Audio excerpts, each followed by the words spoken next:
सभी छोटे बड़े श्रोताओं को सुनीता भटनागर का प्यार भरा नमस्कार। ऑडियो स्टोरीज़ के हमारे चैनल कहानी जगत में आप सभी का स्वागत है। हिंदी कहानियों की श्रृंखला में आइए आज सुनते हैं मनोज रूपड़ा जी द्वारा रचित कहानी अनुभूति। एयरपोर्ट में दाखिल होने के बाद वे बोर्डिंग एरिया की तरफ जा रहे थे, तब किसी के पास से गुजर जाने की हल्की सी सरसराहट से उन्हें अपने भीतर एक अलग तरह की फुरहरी महसूस हुई थी। एक चपल और उत्साही लड़की, आधी कामकाजी और आधी मनमौजी, शीघ्रता से उनके करीब से निकल गई थी। वे उसके चेहरे की एक हल्की सी झलक देख पाए थे, लेकिन जब वह आगे बढ़ी तो वे पीछे से उसकी लंबी गुथी हुई चोटी और उसके चुस्त आउटफिट को देर तक देखते रहे। पश्चिमी ढंग का पहनावा और ठेठ हिंदुस्तानी ढंग का श्रृंगार, लेकिन यह संयोजन ही एकमात्र कारण नहीं था जिसने उसके दिल की धड़कनों को बढ़ा दिया था या उनके कदमों की गति तेज कर दी थी। असली कारण खुशबू का एक झोंका था जो वह अपने पीछे छोड़ गई थी। हाँ, बिल्कुल वैसी ही खुशबू जो 25 साल पहले उनका साथ छोड़ गई थी, और इन बीते हुए वर्षों में उन्होंने कहीं भी कभी भी उस बीती हुई खुशबू को दोबारा महसूस नहीं किया था। बोर्डिंग पास लेने के बाद वे कुछ देर इधर उधर देखते रहे, पर वह मोगरे की वेणी से सुशोभित सुंदर ढंग से गुंथी हुई चोटी उन्हें दिखाई नहीं दी। सिक्योरिटी चेक के बाद वे एक विशाल लाउंज में पहुंच गए, जहां कई टर्मिनल गेट थे, जहां से कई देशों और चारों दिशाओं में जा सकने की संभावना थी, और उन अनिश्चित अपार संभावनाओं में उस खुशबू को दोबारा महसूस कर पाने की कोई संभावना नहीं थी। उन्होंने अपना बोर्डिंग पास चेक किया, यह जानने के लिए कि उनकी फ़्लाइट का संबंध किस गेट नंबर से है। कुछ देर बाद वे ब्रिटिश एयरवेज की अपनी निर्धारित फ़्लाइट के लिए गेट नंबर 2 के सामने वेटिंग एरिया में एक कुर्सी पर बैठ गए। अब उन्होंने तय कर लिया था कि इधर उधर नहीं देखेंगे और खुद को एकाग्र करने की कोशिश करेंगे। उन्होंने आंखें बंद कर लीं और शुद्ध कल्याण के स्वरों को मन ही मन गुनगुनाने लगे। ध्यान लगाने का यह नुस्खा उन्हें उनके पिता ने दिया था, और हर बार शुद्ध कल्याण के ये मनोगत स्वर उन्हें विसंगत उद्वेलनों से निकालकर आंतरिक स्वर संगति की ओर ले जाते थे। लेकिन उस दिन किसी आंतरिक स्वर संगति के बजाय एक बार फिर उन्हीं मधुर सुगंधियों ने उन्हें घेर लिया था। वे इस सुगंध को अपना भ्रम समझकर टालते रहे, लेकिन जब उन्होंने आंखें खोली तो देखा वही लड़की ठीक उनके बगल वाली सीट पर बैठी थी और गौर से उनके हाथों को देख रही थी। फिर उसने अपनी काली कोयल जैसी आंखों से उन्हें देखा। उसकी आंखों में एक ऐसी उत्सुकता और झिझक का भाव था जैसे वह उन्हें जानती हो लेकिन विश्वास नहीं कर पा रही हो। उसकी आंखों में उस वक्त एक ही भाव था कि कहीं ये वही तो नहीं है। वे खुद भी उस लड़की के चेहरे को देखते रह गए। उस चेहरे ने पल भर के लिए उन्हें चौंका दिया। फिर उनके दिल की धड़कनें अचानक बढ़ गईं। फिर उन्हें भी यह लगने लगा कि कहीं ये वही तो नहीं है। जब हम अपने प्रियजनों से बिछड़ जाते हैं तो वे हमेशा जीवन से चले नहीं जाते। उनका आभास उनकी सचमुच की मौजूदगी से भी ज़्यादा इंद्रिय ग्राह्य होता है। पिछले 25 वर्षों में उन्हें इस तरह के कई आभास पहले भी हो चुके थे, लेकिन वे इतने प्रत्यक्ष और इतने मर्मस्पर्शी नहीं थे। इस बार उन्हें हालांकि हर बार की तुलना में कहीं ज़्यादा सघन प्रतीति हुई थी, लेकिन फिर भी उन्होंने मन कड़ा कर लिया और यह मान लिया कि नहीं, ये वो नहीं है। हर वियोग में कुछ संयोग भी होते हैं जो वास्तविक होने के बावजूद भ्रम जैसे लगते हैं। कुछ देर बाद वह लड़की उठी और अपना हैंडबैग कलाई में संभालते हुए एक हाथ में अपना बोर्डिंग पास लिए आगे बढ़ी और उस कतार में खड़ी हो गई जो ब्रिटिश एयरवेज की लंदन वाली उड़ान के लिए लगी थी। वे कुछ देर यूं ही गुमसुम से बैठे रहे। उन्हें लगा कि उस लड़की से परिचित होने का मौका उन्होंने खो दिया है। फिर कुछ देर बाद वे उठे और धीमे कदमों से चलते हुए कतार में जाकर खड़े हो गए। बोर्डिंग गेट से जहाज के प्रवेश द्वार तक पहुंचने वाले कॉरिडोर में चलते हुए भी वे अपने आप में इतने गुम थे कि एयर होस्टेस के अत्यंत मधुर अभिवादन का प्रत्युत्तर देना भी भूल गए थे।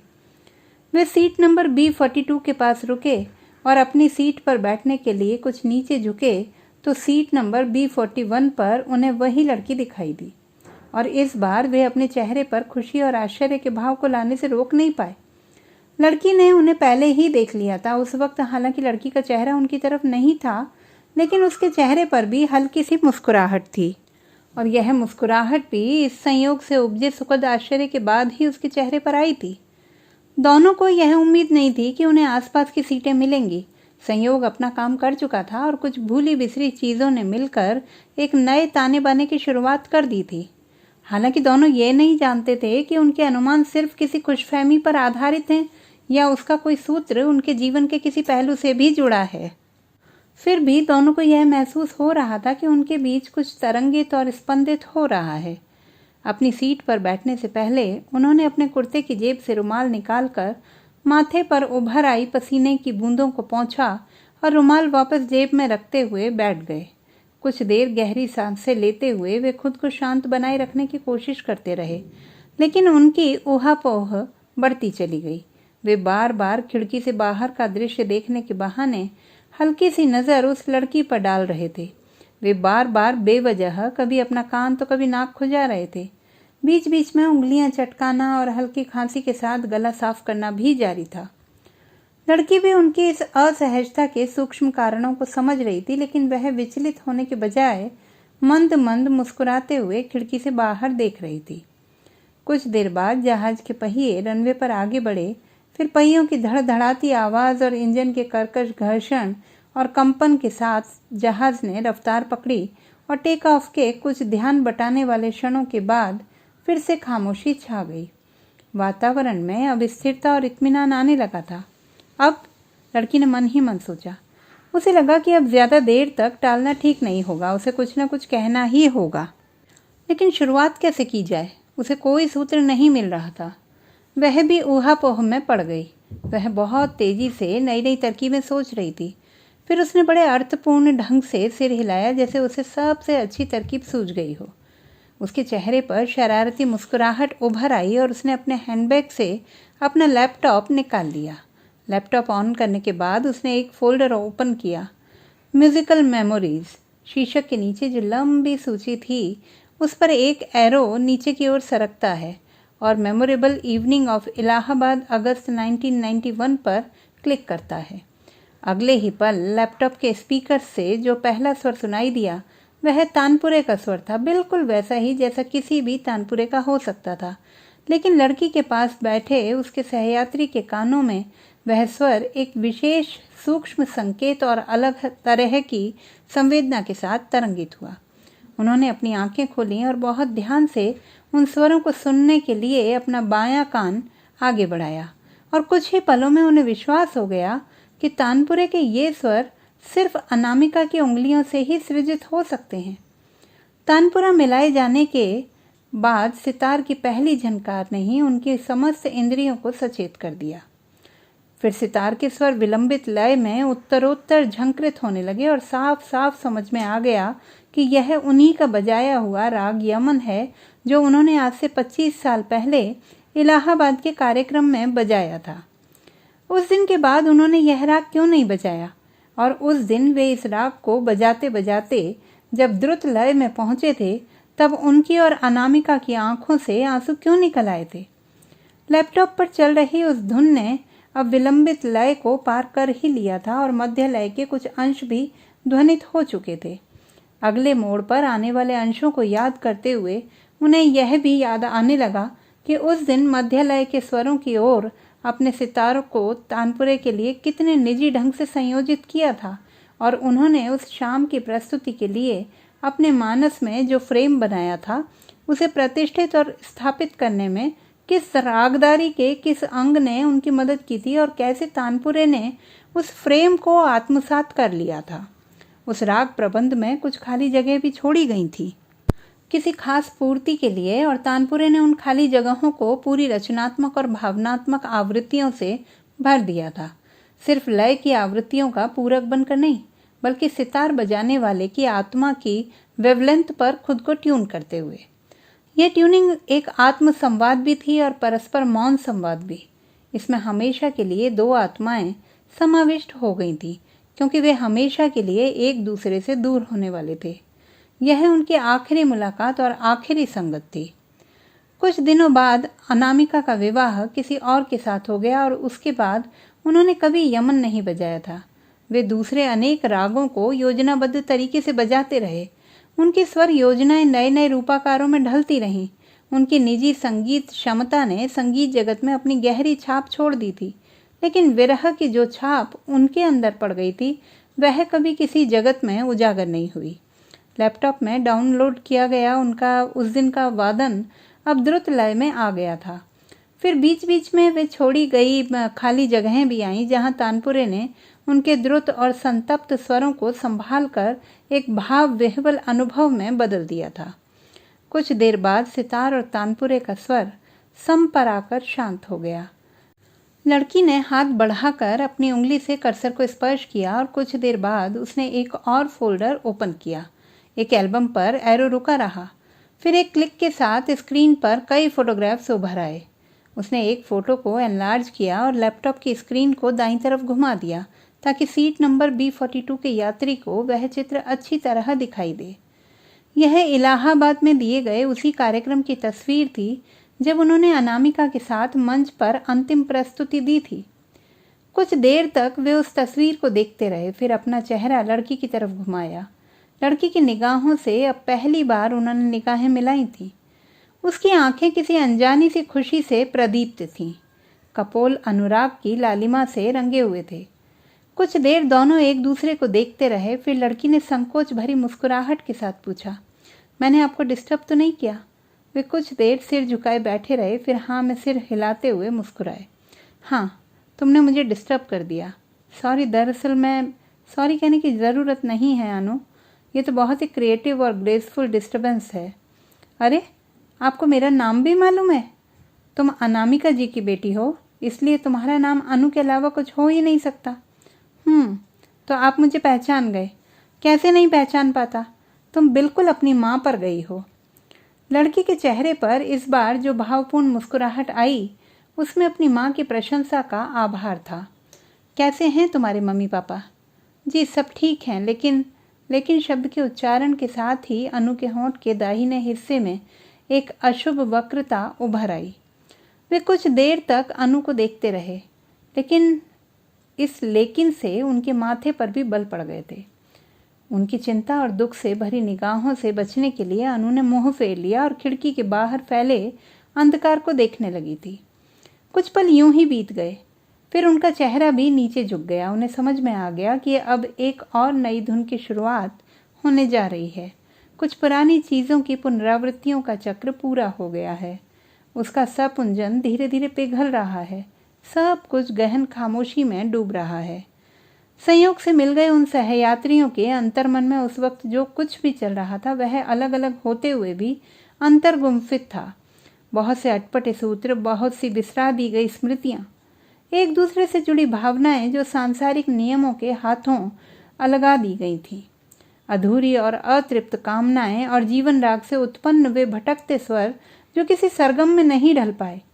यह सब कुछ एक व्योम में भटक रहा था, लेकिन हर तरह के अलगाव के बावजूद उनमें एक तरह की संलग्नता थी। और ये वही संलग्नता थी जो जीवन गाथाओं की रचना करती है, किंतु सबके लिए नहीं, सिर्फ उनके लिए जिनके स्वप्न बार बार खंडित होते हैं, जो नियति के हाथों मार दिए जाने के बाद दोबारा जन्म लेते हैं, जीने के लिए नहीं, अपने जीवन का अर्थ पाने के लिए। वे दोनों बहुत देर तक अपने में गुम सिर झुकाए बैठे रहे। घड़ियां यूं ही गुजरती रहीं। ये खामोशी ड्रिंक्स की ट्रॉली की खनखनाहट से दूर होती है। शराब और सॉफ्ट ड्रिंक्स की बोतलों की खनखनाहट उनके पास आकर थमती है। अनु ने गर्दन घुमाकर ड्रिंक्स की ट्रॉली और उन सुंदर मुस्कुराती हुई परिचारिकाओं की तरफ देखा। फिर थोड़े संकोच के साथ अपने सहयात्री से पूछा, क्या आप मेरे साथ कोई ड्रिंक्स लेना पसंद करेंगे? उस वक्त उसकी आंखों में जो एक आग्रह था वह इतना कोमल और भावपूर्ण था कि वे इनकार नहीं कर सके। ठीक है, तुम मुझे अपनी पसंद का कोई ड्रिंक्स पिलाओ, फिर मैं बताऊंगा कि मेरी और तुम्हारी पसंद एक दूसरे से कितनी मिलती है। एक परिचारिका ने अनु की तरफ उत्सुक निगाहों से देखा, जिसमें सिर्फ किसी ड्रिंक्स के ऑर्डर की प्रतीक्षा ही नहीं बल्कि यह जिज्ञासा भी थी कि दोनों की पसंद एक दूसरे से कितनी मिलती है। अनु कुछ देर सोच में पड़ गई कि इस वक्त उन्हें क्या पीना अच्छा लगेगा, लेकिन उसने अनुमान लगाने और निर्णय लेने में ज़्यादा देर नहीं लगाई। उसने 2 गिलास पानी का ऑर्डर दे दिया। पानी? एयर होस्टेस ने आश्चर्य से पूछा और प्रश्न भरी मुस्कुराहट से उनकी तरफ देखा। उन्होंने उन मुस्कुराती हुई निगाहों का जवाब भी मुस्कुराती हुई हाँ में दिया। एयर होस्टेस ने 2 छोटी बिस्लरी की बोतल आगे बढ़ाई। अनु ने दोनों बोतलें अपने दोनों हाथों में थाम ली, फिर अपना दायां हाथ मेहमान नवाजी वाले अंदाज में आगे बढ़ाया। यह समय राग सोहनी का है। मध्य रात्रि के बाद हमें सिर्फ सोहनी बजाना चाहिए और सिर्फ पानी पीना चाहिए और फिर सो जाना चाहिए, है ना? हाँ, तुम ठीक कह रही हो। यह राग सोहनी का समय है, लेकिन तुम्हें पता है, यह बड़ा ही चंचल प्रकृति का राग है। यह राग किसी को सोने नहीं देता। ओह, मुझे तो लगता था कि आधी रात के बाद बजाए जाने वाले इस राग की प्रकृति थपकी देकर सुलाने वाली होगी। चलिए ठीक है, कोई बात नहीं। अब हमने इस राग को चुन लिया है तो हमें राग की प्रकृति के साथ ही चलना चाहिए, है ना? कुछ देर वे गौर से उसके चेहरे को मुस्कुराते हुए देखते रहे। अपनी हर बात की स्वीकृति के लिए हर बात के अंत में है ना लगाने की इस आदत ने उन्हें कुछ याद दिला दिया था। अनामिका की भी यही आदत थी और उसके मुंह से ये शब्द सुनकर उन्हें लगता था कि तोड़ी की गंधार लग रही है। रागदारी का यह रिश्ता फिर से कायम हो गया और उन्हें एक बार फिर तोड़ी में हैना के रूप में अति कोमल गांधार सुनाई देने लगा। माँ का असर बहुत है तुम पर, सिर्फ चेहरे पर ही नहीं बल्कि तुम्हारी पूरी प्रकृति ही तुम्हारी माँ जैसी है। अनु का चेहरा झुक गया। कुछ देर वह सोचती रही, फिर बिना सिर उठाए कहा, सिर्फ माँ का असर नहीं है, पिता का असर भी है। लेकिन उस पिता का नहीं जो मेरे बायोलॉजिकल पिता थे, बल्कि उस पिता का जो आज मेरे साथ बैठे हैं और मेरे साथ राग सोहनी में जुगलबंदी कर रहे हैं।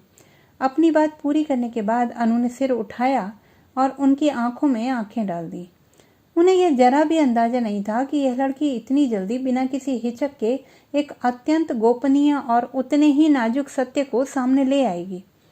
मुझे यह अच्छा लग रहा है कि तुम किसी चीज़ को समझने और उसे सामने लाने में ज़्यादा देर नहीं लगाती। अनु ने कुछ नहीं कहा। कुछ देर बाद उन्होंने धीरे से अनु के हाथ में अपना हाथ रख दिया। मुझे यह लगता था कि इस दुनिया में मेरा कोई नहीं है। वे बहुत आत्मीयता से और गहरी भावाकुलता से अनु के हाथ को अपने हाथों में लेकर सहलाने लगे। मैं कितना बदनसीब बाप हूँ, अपनी बिटिया को गोद में खिला नहीं सका, और अब जब तुम मेरे पास बैठी हो तो मुझे लग रहा है कि उन सारी चीज़ों के लिए कुछ महसूस कर पाने के गुणों को मैं खो चुका हूँ। मुझे ये भी लगता है कि किसी चीज़ ने मेरे भीतरी अवयवों को बदल डाला है। बहुत ध्यान लगाने के बावजूद मेरे अंदर वैसी तरंग और तड़प नहीं उठती जैसी पहले उठा करती थी। पहले मुझे लगता था कि मेरा संगीत और कुछ नहीं, सिर्फ मेरी अनुभूतियों का विस्तार है, लेकिन अब मुझे ऐसा नहीं लगता। मैं बिना किसी अनुभूति के बजाए जा रहा हूँ। ऐसा आप इसलिए महसूस कर रहे हैं क्योंकि आपने अपना सब कुछ संगीत को सौंप दिया है। अब आप अपने संगीत से अपनी अनुभूतियों को वापस मांग लीजिए, एक बार फिर उन्हीं अनुभूतियों से नई धुनों को संवारने के लिए। उन्होंने इस बार कोई जवाब नहीं दिया। वे यूं ही बैठे रहे। अनु का दायां हाथ अब भी उनके हाथों में था और उन्हें लग रहा था कि एक बार फिर कुछ ऐसा हो रहा है जो उन्हें आलोड़ित कर रहा है, लेकिन उसे आत्मसात करने की हिम्मत अब उनमें नहीं बची है। कुछ देर बाद अनु ने अपना बायां हाथ उनके हाथ पर रख दिया। ये राग सोहनी की प्रकृति नहीं है। आप इतना उदास क्यों हो रहे हैं? मुझे अच्छा नहीं लग रहा है। उन्होंने एक गहरी सांस ली, फिर धीरे से मुस्कुराते हुए अनु की तरफ देखा। ये जीवन राग है जो किसी शास्त्रीय नियमों से बंधा नहीं है। इसकी प्रकृति को समझना बहुत मुश्किल है। ये हर पल बदलने वाला राग है। इसके आरोह अवरोह का कोई क्रम नहीं है। अनु ने इस बार कोई जवाब नहीं दिया। कुछ कहने के बजाय उसने उस्ताद के हाथों से अपना दायां हाथ छुड़ाया और अपनी दाईं बाँह उनके कंधे पर डाल दी। उनकी चौड़ी छाती में अपना सिर रखकर दुबक गई। अब उन्हें अपनी अनुभूतियों को अव्यक्त करने के लिए किसी शब्द की जरूरत नहीं थी। वे अनु के माथे पर हाथ फेरते रहे और अनु खिड़की से बाहर बादलों के बीच फैली हल्की सुनहरी आभा को देखने लगी। एक काले बादल के विस्तृत छोर पर उस सुनहरी चमक ने आने वाले नए दिन की इबारत लिखनी शुरू कर दी थी। अनु को उस आभा में नवजीवन की बहुत उज्जवल रूपरेखा दिखाई दी। उसने उस चमक को अपनी आंखों में भर लिया और पलकें उठाकर अपने हम सफ़र की तरफ देखा। अब कुछ भी कहने सुनने की ज़रूरत नहीं थी।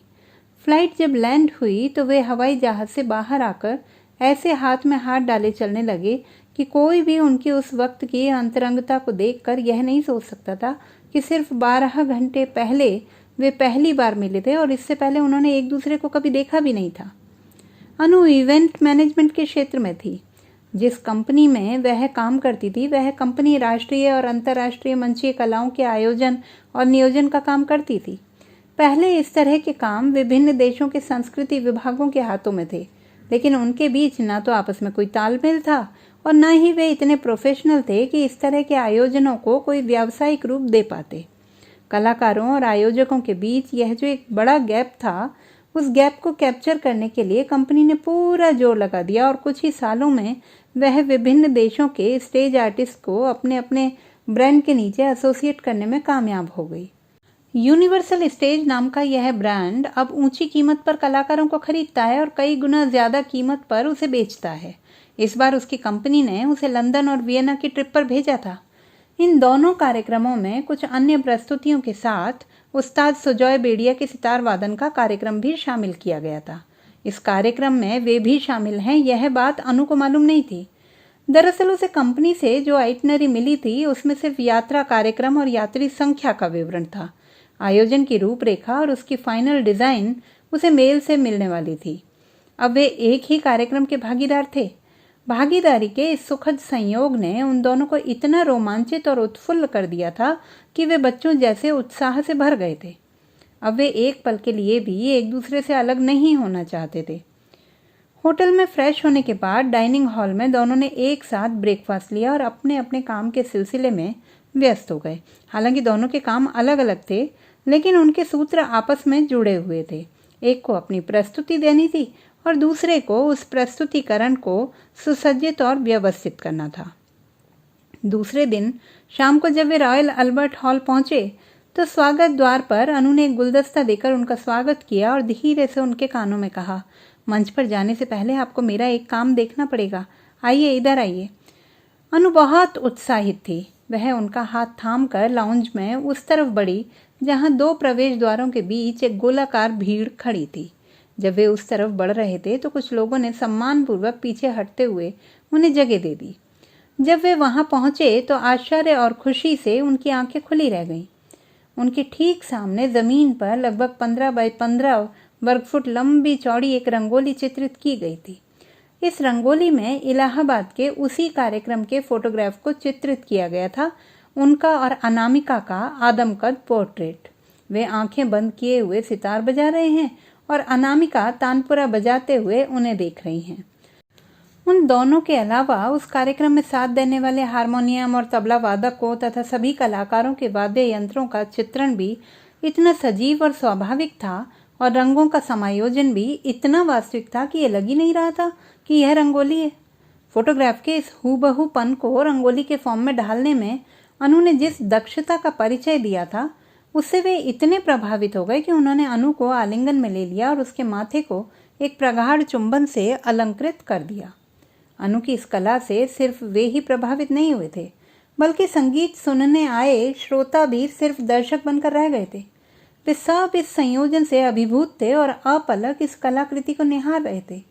लेकिन न तो उन्हें और न ही उन श्रोताओं दर्शकों को यह मालूम था कि कुछ ही देर बाद उन्हें एक और अभिभूत और भाव विभोर कर देने वाले दृश्य को देखने का सौभाग्य प्राप्त होने वाला है। जब वे वीआईपी गेट से मंच की तरफ जाने वाले रास्तों को पार करते हुए मंच पर पहुंचे तो मंच की सजावट देखकर फिर से रोमांचित हो उठे। रॉयल अल्बर्ट हॉल के उस मंच को इलाहाबाद की भातखंडे संगीत अकादमी के मंच जैसा रूप देने के लिए अनु ने जितनी शिद्दत और मेहनत के साथ जो कुछ भी किया होगा वह उतने ही प्रभावशाली ढंग से अप्लाई हुआ था। गुलाब, मोगरा और गेंदे के फूलों की लड़ियों से डिजाइन तैयार की गई थी, जिसमें भारतीय संगीत की आवृत्ति मूलकता को केंद्र में रखा गया था और पूरी डिजाइन संपूर्ण भारतीय आध्यात्मिक दर्शन से जुड़ी हुई थी, जहां टोम नोम का नाद और सूर्य, चंद्रमा और पृथ्वी का आवृत्ति में घूमता क्रम था। सम से सम पर लौटने की प्रक्रिया जो स्टेज के पार्श्व के फूलों से चित्रित की गई थी, जो न केवल सौंदर्य बोध को बढ़ा रही थी बल्कि उसकी मिली जुली सुगंधियों ने एक नया विन्यास रच दिया था। एक भीनी भीनी सी शफ़ाकी पूरे वातावरण में फैली हुई थी जो किसी लय में घुल जाने के लिए बेताब थी। मंच पर अपने आसन पर बैठने के बाद पर्दा खुलने से पहले उन्होंने कुछ देर ध्यान लगाया। एकाग्रचित्त होने के लिए वे अपनी हर प्रस्तुति से पहले ध्यान लगाते रहे हैं और ऐसा करते ही हर बार उन्हें ये लगता था कि वे बाहरी दुनिया से अपने अंदर और अपनी निजी दुनिया से बाहर आ गए हैं। पर्दा खुलते ही तालियों की गड़गड़ाहट के साथ कलाकारों का स्वागत हुआ। उन्होंने हाथ जोड़कर सबका अभिवादन किया। फिर दो उद्घोषकों ने हिंदी और अंग्रेजी में उनका स्वागत और उनकी संगीत यात्रा का परिचय किया। फिर संगीत मंडली के अन्य कलाकारों का परिचय दिया गया और सभी का गुलदस्ते से स्वागत हुआ। इस औपचारिकता के बाद उन्होंने बजाना शुरू किया और कुछ ही देर में उन्हें यह लगने लगा कि वे आज ठीक से ध्यान नहीं लगा पाए हैं। हालांकि वहां ऐसा कोई व्यवधान नहीं आया था, लेकिन उन्हें लग रहा था कि उनके अंतर्मन और उनके स्वरों के बीच कोई चीज़ चली आई है और उसके आते ही उनके वादन में एक अजीब तरह की बेरुखी और बेतरतीबी आ गई है। वे राग वागेश्वरी के विलंबित स्वरों के साथ चल रहे थे, मगर कुछ देर बाद उनकी उंगलियां खुद ब खुद रुक गईं। इस रुकावट को संगत करने वाले दूसरे साजिंदे समझ नहीं पाए। वे कुछ जिज्ञासा और अचरज भरी निगाहों से उस्ताद को देखते हुए रुकावट के कारण को समझने की कोशिश कर रहे थे। वे यह तो समझ गए थे कि यह किसी संगतकार को दिया जाने वाला स्पेस नहीं था, क्योंकि जब भी वे किसी हारमोनियम, तबला या सारंगी बजाने वाले को स्पेस देते थे तो मुस्कुराकर एक छोटा सा प्यार भरा इशारा करते थे, ताकि संगत करने वाला भी रागदारी में अपने हिस्सेदारी को बढ़ा सके। लेकिन उस दिन ना तो वे मुस्कुराए, ना कोई प्यार भरा इशारा किया। वे किसी ख्याल में खो गए थे। हॉल में बैठे श्रोता भी मुंह पर हाथ रखे गंभीरता से इस रुकावट के कारण को समझने की कोशिश कर रहे थे। फिर उस्ताद की उंगलियां जब हरकत में आईं तो सभी संगतकार एक पल के लिए अचंभित रह गए। उस्ताद ने अचानक राग यमन छेड़ दिया था। किसी एक राग को अधूरा छोड़कर दूसरे राग पर जाना पहले बजाए जा रहे राग का अनादर था। उन्होंने उस्ताद को कभी इस तरह की गड़बड़ी करते हुए नहीं देखा था और न ही कभी वे अपने निजी कारणों से इस तरह का बदलाव करते हुए देखे गए थे। इस विचलन से हालांकि रस प्रक्रिया पूरी तरह से खंडित हो गई थी, लेकिन अब जो होना था वो हो चुका था और संगतकारों के पास इसके अलावा कोई चारा नहीं था कि वे उस्ताद के उस वक्त के मूड का साथ निभाते चलें। मिले हुए साजों को फिर से दूसरे सुरों पर मिलाने में कुछ वक्त लगा। स्वर के तीनों सप्तकों के बीच अपने अपने वाद्य की टोनल शुद्धता को परखने के बाद हारमोनियम और सारंगी के स्वर और एक अंतराल के बाद तबले की तालें भी उसी स्वर संगति में शामिल हो गईं और वे पूरी तरह से डूबकर बजाने लगे। उस्ताद की आंखें अभी तक बंद थीं। वे जिस राग को बजा रहे थे उस राग में हालांकि उनका पूरा चित्त रम गया था, लेकिन उन्हें अपनी बंद आंखों के सामने तानपुरे के तारों की लहराती उंगलियां दिखाई दे रही थीं। ये उंगलियां अनामिका की थीं। वे एक बार फिर स्मृतियों में खो गए। एक तरफ रागदारी अपना काम कर रही थी, दूसरी तरफ यादें अपने सफर पर थीं। बरसों पहले जब वे एक उभरते हुए सितार वादक थे और इलाहाबाद में अपना कार्यक्रम देने गए थे, तब पहली बार उन्होंने अनामिका को देखा था। तानपुरे के दंड से उसका छोटा सा कोमल चेहरा सटा हुआ था और उसके दाएं हाथ की सफ़ेद और गुलाबी पोरों वाली उंगलियां तानपुरे के तारों को सहला रही थी। कुछ देर वे ध्यानपूर्वक तानपुरे के स्वरों को सुनते रहे। कुछ ही देर में उन्हें समझ में आ गया कि उसका स्वर विन्यास निर्दोष है, लेकिन कुछ देर बाद उन्हें खुद यह समझ में नहीं आया कि उनका ध्यान स्वरों पर है या उन उंगलियों की सुंदरता पर। दरअसल वे उंगलियां सिर्फ तानपुरे के तारों पर नहीं, बल्कि वहां स्पंदित हो रही थीं जहां उनकी सृजन प्रक्रिया अपना रूप और आकार ग्रहण करती थी। उस दिन वे शुद्ध कल्याण बजा रहे थे, लेकिन उनका मन बजाए जा रहे राग पर नहीं, उन उंगलियों पर बार बार मुड़कर जा रहा था, क्योंकि वे उंगलियां उनकी माँ की उंगलियों जैसी थीं, हूबहू उतनी ही सुंदर, उतनी ही प्रेमिल और उतनी ही स्पंदित करती हुई। फिर जब वे राग की मध्य लय में पहुंचे थे तो उनकी गर्दन ऊपर उठ गई थी और आंखें बंद हो गई थी, और उस दिन भी वे स्मृतियों में खो गए थे। उनकी बंद आंखों के सामने जो सिनेरियो था उसके केंद्र में भी माँ थी। स्मृतियों और अनुभूतियों की आवृत्तियाँ थीं। संगीत की आवृत्तियाँ से अलग नहीं होती ये, उसे भी सम से सम पर आना ही होता है। उन्हें स्मृति में सबसे पहले माँ के कोमल हाथों के स्पर्श की अनुभूति हुई।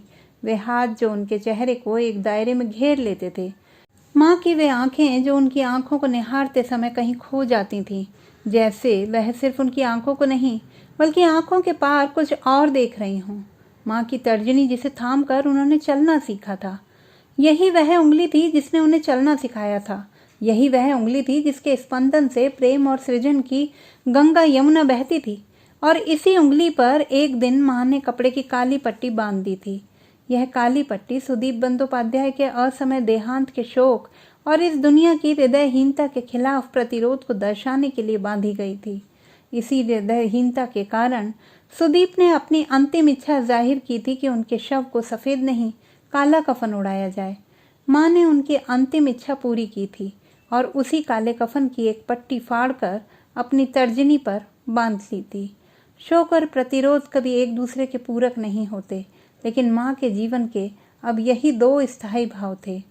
इस हादसे से पहले माँ कितनी परिपूर्ण सी थी, अब वह उतनी ही अधूरी और अनिश्चित सी लगती है। उसके व्यक्तित्व की वो समरसता जो उसका आधार थी, अब विखंडित हो गई थी। पहले वे जब भी कहीं कार्यक्रम देने जाते थे तो माँ उन्हें दाएं हाथ से आशीर्वाद देती थी, अब बाएं हाथ से देती है। उंगली पर बंधी उस काली पट्टी ने उनके दाएं हाथ को किसी भी तरह से शुभ कार्य के लिए वंचित कर दिया था।